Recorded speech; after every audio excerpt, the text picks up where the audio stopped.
sala bidimbu monsu biga sala museyi kafuka kuna kenge betu mama monsu ka sala mafuta ka solo kuna ndinga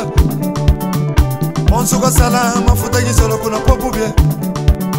bidimbu bekereka ibyawu bidimbu bifweni wasisa bidimbu basisa titile fala kuna popu bie bidimbu basisa titile fala kuna tembwe bidimbu ibyawu babasa mwana bana bangaibye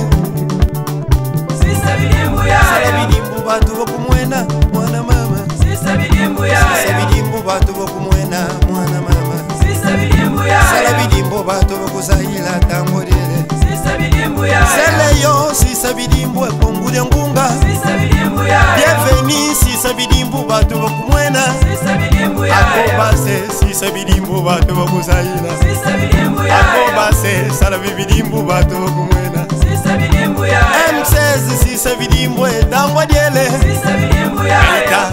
sisa bidimbu batu bokumwena sisa bidimbu ya ajeje sisa bidimbu ojukwe sisa bidimbu ya sala bidimbu bwaza sone sisa bidimbu ya sala bidimbu mahoba kuzaya sala bidimbu sisa bidimbu ya artir somida sala bidimbu sisa bidimbu ya sala bidimbu aigola tontombole sala bidimbu abana ba mama sisa bidimbu batu kuzayila yaya sala bidimbu twesa bidimbu ya Colonel Daniel na Kisangani ko balandisisa bidimbu ye suso na kikwiti kotala ndenge nini bomona kila fois passé tozaki na DGA office de route ye moko sur terrain to ye na ye lisusu kotala ndenge nini nzela eza ko se comporter ndenge nini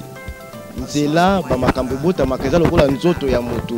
air moko mwa maladie mwa nini érosion pe ezali mo ba tête d'érosion za ko se créer mais na souci ya ko bongisa biloko na nyosu yango tokiti na terrain kotala ndenge nini solution ko kozama rapide pour RN1 ekata na te nzela oyo eza ko relier Congo mobimba national numéro 1 bande ko balandi elongo totali toza ko visiter comportement ya nzela pe ndenge nini makambo za kotambola bidimbu il faut salema il faut continuer yango to na terrain kotala ndenge nini misalo eza kokoba tozo continuer to tiki kwiti to kitati bukanga lonzo bidimbu kokoba sisa bidimbu eza réalité na système kaka ya ko moderniser mboka Congo bidimbu ezali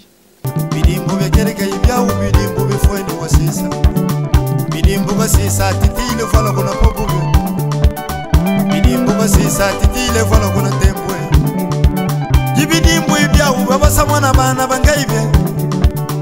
sisa bidimbu ya sala bidimbu batu bokumwena mwana mama sisa bidimbu ya sisa bidimbu batu bokumwena mwana mama sisa bidimbu ya sala bidimbu batu bokusahila tambodele sisa bidimbu ya seleyo sisa bidimbu ekongule ngunga sisa bidimbu ya bienveni sisa bidimbu batu bokumwena sisa bidimbu ya akobase sisa bidimbu batu bokusahila sisa bidimbu ya akobase sala bidimbu batu bokumwena sisa bidimbu ya M16 sisa bidimbu tambodele sisa bidimbu ya Aita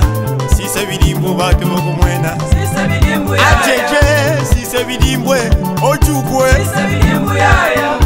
sala bidimbu bwaza sone sisa bidimbu ya sala bidimbu mahoba kuzaya sala bidimbu sisa bidimbu ya artir somida sala bidimbu sisa bidimbu ya sala bidimbu aigola tontombole sala bidimbu abana ba mama sisa bidimbu batu kuzayila yaya sala bidimbu twesa bidimbu ya Colonel Daniel na Kisangani mwana ndinga Tona Vango Leopard Toussaint Kaditanga Eli de Kahemba bande walandi ndenge nalobaki tozotambola na DG office de route toye kotala ndenge nini avancement to route esengaka nzela esengaka kotala yango po eza lokola mutu bamaladi ebimaka mbula ezobeta canalisation bamambo ebele mwa baérosion ezosalema yango DGA ye moko abimaki na bureau ayeti na nzela kotala ndenge nini il faut qu'on arrange qu'on bongisa na cadre ya bidimbo toujours bidimbo za ko continuer tout na ye ndenge nini apprécier évolution ya ba misalo salemaki pendenge nini route za ko se comporter bomone siko to telemi awa érosion mo nene za la sima awa mais ezala ki quand même maîtriser ndeko DGA ndenge nini omoni nzela na ndengo tamboli. Bon, au Tamboli de Kinshasa qui quitte, et puis nous faisons un peu toujours la ils se comporter, notamment dans les Sika, Baravin, Glisser et Salami. Bon, si vous toujours Makalipoto, Tala, Nengeni, Glisser, Wana, et fonctionner normalement. Au moment où tu comme la Konzi, tu quittes qui tinasé, les Sika dissipateur les années. Pour mon que fouillement et bandé et ligné banda. Donc, on va essayer que les gens va intervenir rapidement pour ceux qui vont intervenir. Glisser et région et Salama. Nous allons à Kenge. Et c'est là qu'en fait, le problème, il y a non suivi à Glisser. Tant que on Glisser, on a bien. Mais quand on a assez, donc, on a des dissipateurs, on a des mabelés, ceux qui érosion et bandit. Donc érosion et bandit qui est matiti et ligné comme matiti dans la balabala munene. Si vous toujours qui va mekano pour to tonga nini bassin de rétention. Bassin de rétention ils a elo comme munene boto tongi to tema belé pour mai ce qui est telemi wana ezo kitate. Donc on montre bien que situation est à maîtriser mais to tonga glisser mususu pour tout ça la bassin mususu pour soulager nini bassin oyo. Bon, pour na kolobana na mukuse tout amoli na nzela nzela zo se comporter bien mais il faut tous la vigilant pour na ouvrage tout salaki ceux qui tout tiki yango et ko bebisa nzela. Voilà, merci. Le bassin de rétention bosali est-ce que ils en a ba conséquences pour ba mai zo vendre vin na kati et si que ikende zate pourquoi ko sala biloko bongo ko population ba kozala affecté? Non, bassin de rétention ezawana umuni soki otali bassin wana mai ezaki likolo mai ezo s'infiltrer dans mabele. C'est vrai que aspect environnemental ezali parce que tout ça na kati mboka soki totiki ndenge wana nini prolifération ya ba mosi kozala. C'est pour ça que tout ça koloba que il faut de temps en temps pour désinfecter nini lokolo za na mboka pour désinfecter mai wana pour ba mosi et botate. Mais umuni c'est une décision par rapport à Bamoué Bozanango. Tant que tu concevoir tout ça qui a des disons des concepts. Soit tu as les sources glaciaires il y a à peu près 1000 mètres, 1 kilomètre, il y a un côté biso 3 millions de dollars. Soit tout ça la base des rétentions qui se suivent de façon que est efficace. Mais au moment quand on a glaciaire à 3 millions et c'est là sans garantie que est la libéra parce que o eza mbala misatu batonga ki baglisser lokola yo moko yebi kenge eza na eza construit na esika mabele sable donc un terrain qui est mouvant ce qui fait que ceux qui botongi élément en béton ceux qui bolanya ngo bien te ekobuka na les sources yango wana to moni que pour ouvrage et fonctionner efficacement et que tout bebisa mbongo à l'état mingité mais ezala bien yango to moni que il faut tout ça la bassin de rétention. Voilà,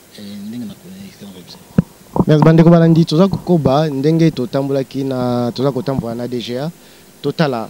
pe na bukanga lonzo ndenge ni misali za kosalema na nzela oyo kaka ya RN1 pona bidimbo ezala consolider et vanda na cadre ya révolution ya modernité ba érosion sila ba mboka et vanda kimia pe ndenge a expliquer sur le plan environnemental bana ya Kikwiti bana ya Kenge ndenge basali bassin de rétention awa et vanda kitoko ba belate ba désinfecter pour ba vanda malamu environnement pesengi to batelango toko bidimbo bekereka ibya ubidimbo befweni wasisa bidimbo basisa titile fala kuna popube bidimbo basisa titile fala kuna tembwe bidimbo ibya ubabasa mwana bana bangaibye Sisa bidimbu ya Sisa bidimbu batu bokumwena mwana mama Sisa bidimbu ya Sisa bidimbu batu bokumwena mwana mama Sisa bidimbu ya Sisa bidimbu batu bokusahila tambodele Sisa bidimbu ya Sele yo sisa bidimbu ekongule ngunga Sisa bidimbu ya Bienvenue sisa bidimbu batu bokumwena Sisa bidimbu ya sisa bidimbu bato bakuzayila Sisa bidimbu ya akobase sala bidimbu bato bakumwena Sisa bidimbu ya M16 sisa bidimbu dangwa diele Sisa bidimbu ya Alita sisa bidimbu bato bakumwena Sisa bidimbu ya Ajeje sisa bidimbu ojukwe Sisa bidimbu ya sala bidimbu bwaza sone Sisa bidimbu ya sala bidimbu mahoba kuzaya sala bidimbu Sisa bidimbu ya Artir somida sala bidimbu